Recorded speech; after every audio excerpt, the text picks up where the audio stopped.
Hello everyone and welcome to the Captain's videoweblog. We are Tuesday, August the 1st, 2017 and I'm just gonna hope that the troubles that I've gone through these past 8 days are over. Because it actually started very soon after I recorded the last videoweblog. If you remember, I said that I was about an hour away from leaving my home and take the train and come back to Bordeaux. Well, things didn't go as well as they did at the start of that weekend. I don't think that I talked about that in the videoweblog because mostly, at one point I was like, yeah, I'm probably not gonna upload it, and then, time constraints, I ended up uploading that one. So yeah, last Friday, so 10 days ago, something like that, I thought that I was gonna miss my train, so I decided to cancel my ticket, and actually that made me realize that the traveler database of the National Railway Company is a bit flawed. So I cancelled my ticket about, I would say, a minute before I reached the railway station by tram. And because I was pretty much convinced that by the time I would reach, the platform, the train would have already left, and that was my mistake. I had even already booked the ticket for the day after, so that's how far, how convinced I was that I was gonna miss my train.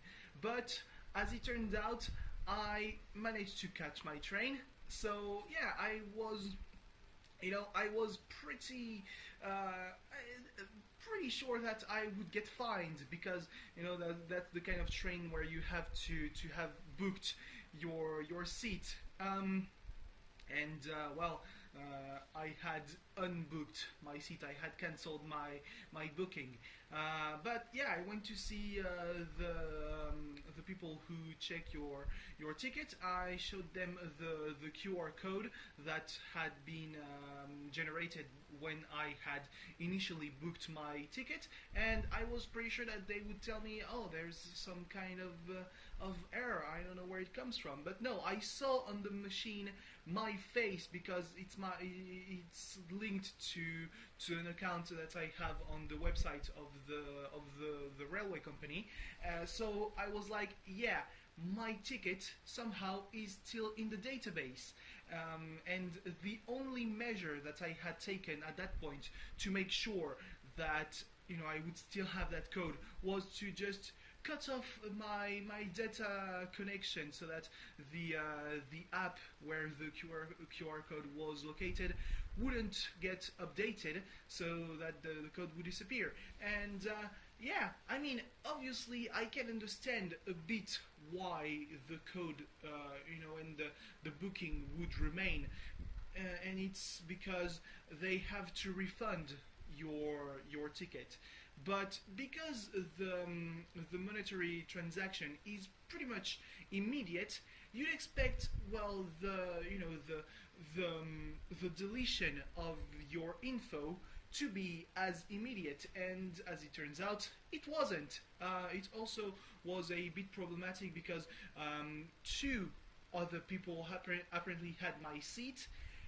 But I'm fairly convinced that since I booked the ticket literally that Friday morning, they couldn't have booked it like in the 5 minutes before the train left the station in Bordeaux. So yeah, it's really flawed. So yeah, unlike that Friday, the Monday situation got a bit more complicated. Yeah, so I when I left, I was on time, but then I realized a little something, and it's something that's not really important. Yeah, I had forgotten my wallet with money, ID, and even probably the money I can do without. The ID, it's just a little bit more complicated, even though I have other papers to confirm my identity. The one thing that was the most problematic was that I had my credit card in my wallet. So forgetting all of that, yeah, it just, it would have put me in quite a bad situation. And I only realized that because we stopped at my grandmother's house, so that she could give me a little money. So I was like, where is it? Fuck. And yeah, by that time we were already out of my village. So yeah, U-turn, go back to the house, take the wallet, check when would be the next train. I was expecting a 2-hour wait, but no. As it turns out, if we left at that point, I would be able to catch another train as pretty much as soon as. Uh, Pretty much, yeah, at the same time as I would have been at the other station. I would only arrive like 2 hours later because of the time it would take to change trains, because one is a regional train and the one that was supposed to take is another one of those booking trains, so national train. So yeah, I have to make a change. Except that, well, I was expecting the change, the connection to be a 2-hour wait, and then when I arrived in Toulouse, I realized that the train I was supposed to take was actually 3 hours late. So if I arrived in Toulouse at around 7:30 p.m. So the train I was supposed to take was supposed to arrive at 9:30, and I mean, if you add 3 hours, I would have been in Bordeaux around 2:30 in the morning, which isn't great, and even worse. There's no transportation after midnight. Well, after 1 a.m. But midnight or 1 a.m. If I arrive at 2 a.m., what's the big difference? So yeah, I would have been at home by maybe 3 a.m., which would have been pretty fucking terrible. So instead I decided to check, if there would be buses, and thankfully there was one that was leaving like 15 minutes after I checked. So just time to make to book my seat. Almost drained all of my battery. I was like. I was nearly praying that my battery wouldn't be drained completely by the time I would reach the bus station. Well, I mean, when I arrived there, it turned out that I didn't even need to show the confirmation that I had booked a seat. Just needed to say my name. I mean, it's pretty recognizable. So obviously, if I say my name and it appears in their database, it means that it's probably certainly me. Yeah, I think that we're like, I don't know, maybe 10 people to have that name in France, and basically I know all of those people because they're all my family. They're like really close family. Immigration. Anyway, so yeah, at the end of the day, that wasn't so bad. Actually, the bus was way cheaper than the train, even though it took 3 hours to go from Toulouse to Bordeaux. But when you go for a third of the original price, you're not you're just not looking too much on that kind of things. So I still arrived around midnight at my apartment, which was pretty much to be expected, and then the shit started. So Tuesday I woke up at 8:30 p.m., which should have been fine, and 8:30 p.m. should be the time I should pretty much I shouldn't strive to I shouldn't really go for 8:30 a.m. Sorry, 8:30 p.m. 8:30 a.m. I shouldn't go for that every morning, because that should be like the last limit, because I'm supposed to be at work by 9 a.m. But no, what I did at 8:30 a.m. was like, no, I'm going back to sleep, and I slept until 11:30. So then I used, well, my favorite excuse, the train. I used that so many times back when I was in prepa and I was working on like essays, because I just wasn't good with the literary theory. So I would take literally mornings away from the classes just to finish my essays, and then they weren't done anyway. So I would pull an all-nighter between Monday and Tuesday, which fucked me up for the end of that entire week. But yeah, now there I checked the trains when they would arrive, calculated how much time it would take me to go from the railway station to work by bus or by tramway, whatever. And I would, when I arrived at the office, pretty much when I was supposed to arrive, if that whole thing was true, which it wasn't. Tuesday it was fine until after work. So there's been, a thing that I might have talked about that a few times in the past, notably in the summer of 2015. Yeah, I think I'm not even sure. Was I even doing vlogs in 2015? Nah, actually nah. Because I would have definitely remembered if I had done a video blog about the intense pain that I had felt a morning of May 2015. Thank fuck that I wasn't actually supposed to have any classes on that day, because I would have been like a zombie, because it's just literally, well, kept me from sleeping. And that's what happened, well, last week, between on the night from Tuesday to Wednesday. So much so actually that I went to the hospital, and then they told me that it wasn't the right hospital because they weren't doing dental things on that day. So they told me go to another hospital, and I was like, I'm not doing that. I'm just don't have the motivation, so I'm gonna go to work actually. And I accomplished next to nothing. And then I went to the hospital they told me to go to, not before lying down a bit in my apartment, which was a huge mistake in retrospect, because when you have that kind of pain that even the usual painkillers just don't alleviate, it's no use. It just makes it even more complicated to get back into motion. So yeah, I actually it alleviated a bit, but the pain was still there. The thing is, it alleviated the pain. It kind of was like a ghost pain, but the pain was still there. I could really identify where I was hurting, and now I'm not hurting that much because, well, first I went to that hospital and they told me, nah, it's too late, go to the military hospital. Great. So I took the bus, and the road wasn't perfect, so the vibrations just started making my mouth hurt like a motherfucker. So a dentist, and they told me, hey, wisdom tooth, it's fucked. And I was like, what? So they told me basically that my wisdom tooth on that side of the mouth tried to grow under a cap formed by the gum. Wow, my hand is trembling, that's not great. So yeah, the tooth was trying to grow under a cap formed by the gum. The problem is that cap, well, trapped the food between the tooth and, well, the gum.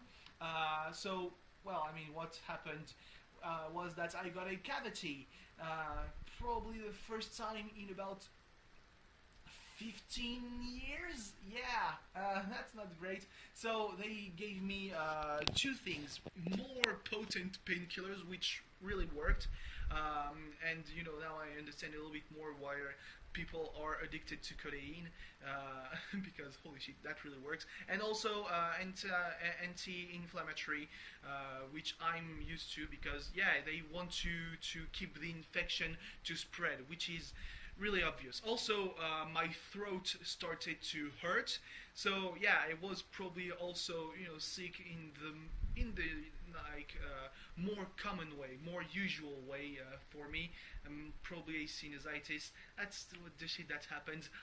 But the problem is, you see, if the throat is full of dirty stuff, it's not great to have a cavity, because definitely not helping. Bacteria and all that kind of stuff.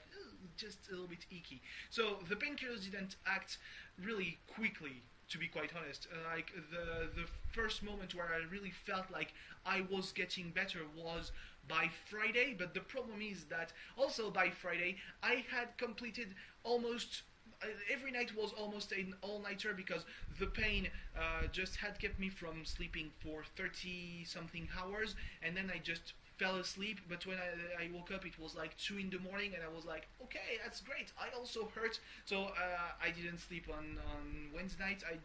I almost didn't sleep on Thursday night. Thing is, I slept just after getting back from work. So yeah, and that made me like fall asleep in the middle of the afternoon Friday.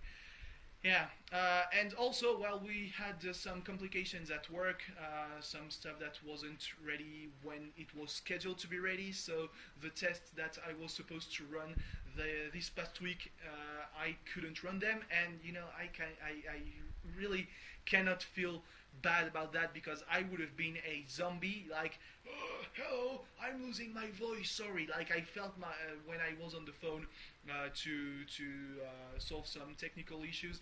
I was like, oh, I'm losing my voice. Jesus Christ, it's just gonna go extinct while I'm speaking. Uh, so yeah, it was like probably the worst week in my entire life, and that's that's really not an exaggeration. I cannot remember a single week where everything has gone wrong, like so wrong at the same time. The only time I can remember something like that was when I discovered that a girl I had a crush on had a boyfriend, officialized her relationship with her boyfriend at the same day that I discovered that I wasn't taken to go to Quebec. So yeah, that was like in a matter of maybe an hour or two. So that just didn't ruin a day or a week, But this past week, it was fucking horrible. At the very least, Marseille won against Ostend in the first leg of the Europa League qualifiers. It's always good. A hat trick by Valère Germain. Oh, I love that dude. And a goal by Morgan Sanson, thanks to Valère Germain. So yeah. I mean, the people are criticizing the market that we're doing, the mercato. And I'm like, okay, sure, we don't, but we're not an attractive club. Like, people are, the players, big names, they are not gonna come just for the folly of the velodrome, just for the pride of the white jersey and, the azure of the OM logo. They are not gonna come for the history, they are gonna come for the challenges, and the challenges right now aren't that great for Marseille. But we're showing some good stuff. The defense was kind of not great, but hey, it's just the time to get acquainted with each other. That's stuff that has to happen. Now the week actually ended on a bit of a bad note because France got eliminated and they played like awfully. Oh Jesus. So awfully against England.